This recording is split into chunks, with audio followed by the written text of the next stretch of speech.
আসসালামু আলাইকুম আমার প্রিয় ভাই বোনেরা। তুমি অসম্ভব কিছু পাওয়ার জন্য যখনই সময় পাও চলতে ফিরতে ইস্তেগফার পড়ো, এমনকি তাহাজ্জুদে উঠেও ইস্তেগফার পড়ো। তবুও তোমার মনে প্রশ্ন জাগে, এত ইস্তেগফার পড়ার পরও আমার দোয়া কেন কবুল হচ্ছে না? জীবনের কষ্ট, টেনশন, বিপদ আপদ কেন দূর হচ্ছে না? একটা সমস্যা যায় তো আর একটা এসে হাজির। শরীরের অসুস্থতাও ভালো হচ্ছে না, ভালোবাসার মানুষটাকেও হালালভাবে পাচ্ছি না, বয়স বেড়েই যাচ্ছে তাও বিয়ে হচ্ছে না, এরপরও অন্যান্য সমস্যায় আমরা ভুগি। এইবার তোমরা ভেবে দেখো কোথায় তোমাদের ভুল হচ্ছে। এত ইস্তেগফার পড়ার পরও কেন তোমাদের সমস্যার সমাধান হচ্ছে না? কেন মনের হতাশা আর অস্থিরতা দূর হচ্ছে না? কোথাও একটা ভুল তো অবশ্যই হচ্ছে, কারণ এটা অসম্ভব যে তুমি ইস্তেগফার করছো আর আল্লাহ সেটা শুনছেন না। কারণ আল্লাহ নিজেই বলেছেন, যদি কেউ দিনে 70 বারও গুনাহ করে আর সে ব্যক্তি প্রতিবারই তওবা করে, আমি তাকে প্রতিবারই মাফ করে দেব। তিরমিজি। আল্লাহ তো প্রতিশ্রুতি দিয়েছেন, তবে সমস্যা কোথায়? আজ আমি তোমাদের এমন দুটি কারণ বলবো যেগুলো তোমরা বারবার করো, এমন দুটি ভুল যার কারণে তোমাদের দোয়া কবুল হচ্ছে না, দোয়াটা বাতিল হয়ে যাচ্ছে। তাই ভিডিওটা স্কিপ না করে শেষ পর্যন্ত অবশ্যই দেখতে থাকো। 1 নাম্বার হলো, তুমি শুধু মুখে ইস্তেগফার করছো কিন্তু পাপ থেকে সরে আসছো না। অনেক মানুষ আছে যারা ইস্তেগফার করে, 1000 বার মুখে বলে আস্তাগফিরুল্লাহ আস্তাগফিরুল্লাহ আস্তাগফিরুল্লাহ, আমি তওবা করলাম, কিন্তু তার জীবনেও গুনাহ চলছেই। তাহলে চিন্তা করে দেখো, এই ইস্তেগফার কেমন ইস্তেগফার? এটা কি সত্যিকারের মাপ চাওয়া? এখানে আমি তোমাদের একটি উদাহরণ দিতে চাইব। ধরো তুমি কোনো বন্ধুকে খুব কষ্ট দিয়েছো, তার সামনে গিয়ে বললে, ভাই সরি, আমি দুঃখিত, আর কয়েক মুহূর্ত পরই আবার তাকে সেই একইভাবে অপমান করলে, তখন কি সে মনে করবে তুমি সত্যিই দুঃখিত? ঠিক সেই রকমই আল্লাহর কাছে মুখে বলছো আস্তাগফিরুল্লাহ, কিন্তু হারাম সম্পর্কে আছো, নামাজ ছেড়ে দিচ্ছ, কারো হক মারছো, সুদ খাচ্ছ, গোপনে গুনাহার কাজ করছো, চোখ কান মন সব হারাম দিয়ে ভরে রেখেছো, তাহলে সেই ইস্তেগফার কেমন ইস্তেগফার? এটা কি আল্লাহর সাথে খেলা নয়? তুমি বলছো ক্ষমা চাই, অথচ বারবার সেই ভুলেই ফিরে যাচ্ছ। আল্লাহ বলেন, হে ঈমানদারগণ, তোমরা আল্লাহর কাছে খাঁটি তওবা করো, আমি আল্লাহ তোমাদের অবশ্যই ক্ষমা করে দেব। খাঁটি তওবা মানে কি জানো? পাপের কারণে গভীর অনুতাপ হওয়া, আল্লাহর কাছে কাঁদতে কাঁদতে ক্ষমা চাওয়া, সেই পাপ থেকে সরে আসা, আবারও সেই পাপে না ফেরার ওয়াদা করা। আমরা মানুষ, ভুল হতেই পারে, কিন্তু ভুল করেও যদি বারবার ফিরে আসো, আল্লাহ কখনো বলবেন না, না এবার আর মাফ করব না। বরং রাসূল সাল্লাল্লাহু আলাইহি ওয়াসাল্লাম বলেছেন, যদি কেউ দিনে 70 বারও গুনাহ করে আর প্রতিবারই তওবা করে, আল্লাহ প্রতিবারই তাকে মাফ করবেন। তিরমিজি। তবে শর্ত একটাই, তোমাকে সত্যি করে অনুতপ্ত হতে হবে, আর ইচ্ছাকৃতভাবে গুনাহে পড়ে থেকে ইস্তেগফার করলে তা গ্রহণ হয় না, এটা শুধু ঠোঁটের বুলি। তাই গুনাহার পথ থেকে ফিরে আসো, যে কাজগুলো তোমাকে গুনাহের দিকে নিয়ে যায় সেগুলো ছেড়ে দাও। গুনাহের বন্ধু, গীবত, পর্দাহীনতা এগুলো দূর করো। বারবার পড়ে গেলে ভয় পেও না, আবার দাঁড়াও, আবার ইস্তেগফার করো। রাসূল সাল্লাল্লাহু আলাইহি ওয়াসাল্লাম বলেছেন, যে ব্যক্তি গুনাহের ক্ষমা চায় অথচ সেই গুনাহ চালিয়ে যায়, সে যেন আল্লাহকে নিয়ে ঠাট্টা করছে। এই হাদিস আমাদের জন্য বড় সতর্ক বার্তা। মুখে ইস্তেগফার করছি কিন্তু আচরণে সেই পাপ, এটা যেন আল্লাহকে ঠাট্টা করা নয়। ইস্তেগফার হলো আল্লাহর দরবারে কান্না করে ফিরে আসার নাম। শুধু ঠোঁটে নয়, মন, চোখ এবং জীবন দিয়ে ইস্তেগফার করতে হবে। তাই সবসময় আল্লাহকে বলো, ইয়া আল্লাহ, আমি জানি আমি ভুল করেছি, তুমি মাফ করো, আমি ফিরে এসেছি, আমাকে বদলে দাও, আমাকে পাক করে দাও।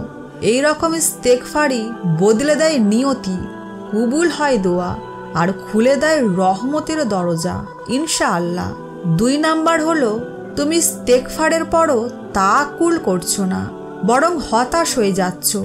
ইস্তেগফার করছো, কাঁদছো, দোয়া করছো, তারপর 2-3 দিন বা 1-2 মাসের মধ্যে তুমি ফলাফল না পেয়ে বলছো, আল্লাহ আমাকে দেখছেন না, তার কাছে ফিরেও লাভ হচ্ছে না, আল্লাহ শুনছেন না, সবাই বদলাচ্ছে, আমার জীবন তো আগের মতোই রয়ে গেছে।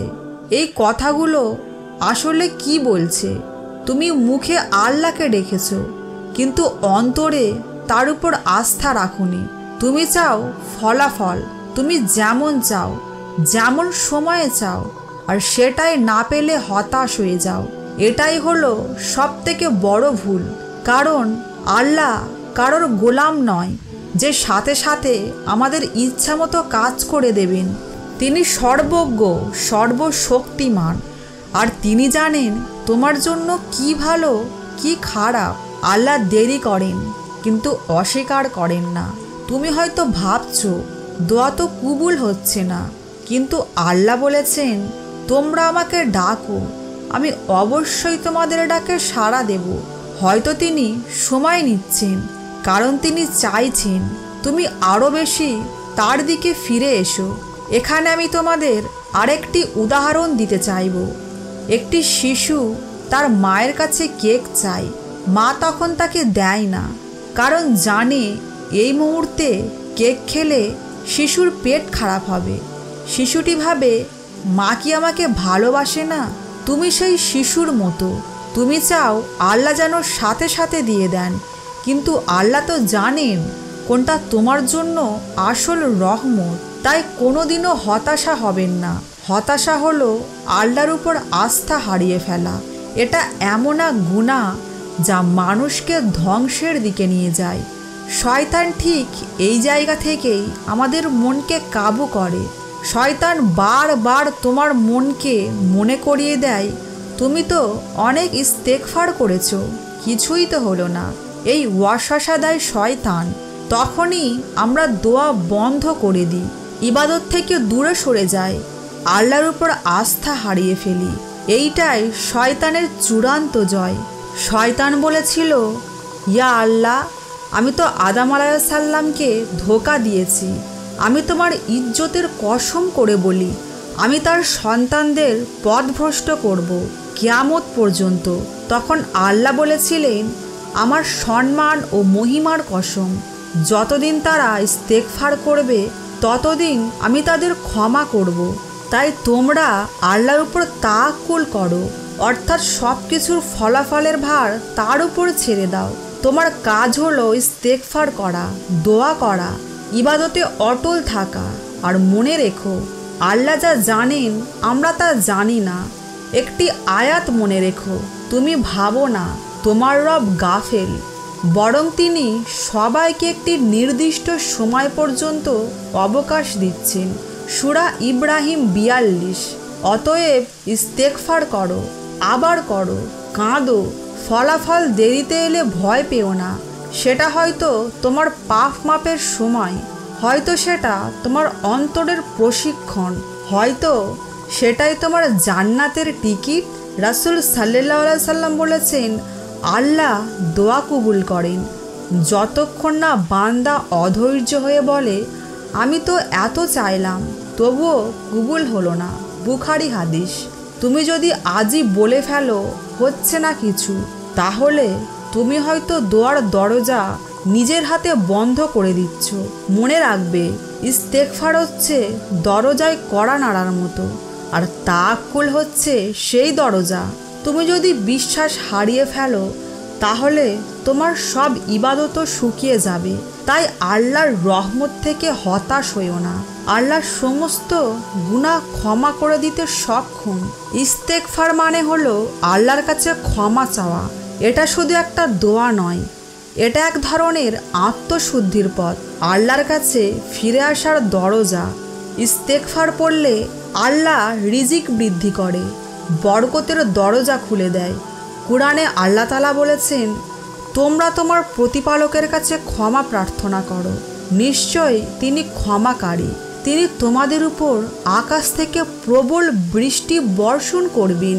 তিনি তোমাদেরকে ধনসম্পদ ও সন্তান সন্ততি দিয়ে সাহায্য করবেন এবং তোমাদের জন্য উদ্যান সৃষ্টি করবেন, নদীনালা প্রবাহিত করবেন। সূরা নূহ।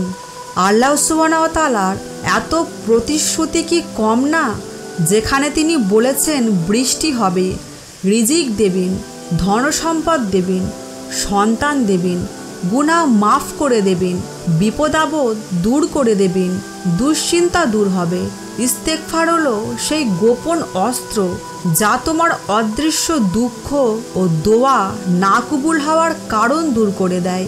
তাই এই দুটি ভুল থেকে দূরে থাকার চেষ্টা করো আর বারবার ইস্তেগফার করতে থাকো, কারণ আল্লাহ সবচাইতে বেশি তওবাকারীদের পছন্দ করে। আল্লাহ তাআলা আমাদের সবাইকে সেই ইস্তেগফারকারী বান্দাদের অন্তর্ভুক্ত করুন, যাদের উপর আপনার রহমতের বৃষ্টি ঝরে পড়ে। আমিন সুম্মা আমিন। যারা চ্যানেলে নতুন এসেছেন তারা চ্যানেলটিকে সাবস্ক্রাইব করে ইসলামের প্রতি আহ্বানের সাথে থাকুন। আসসালামু আলাইকুম।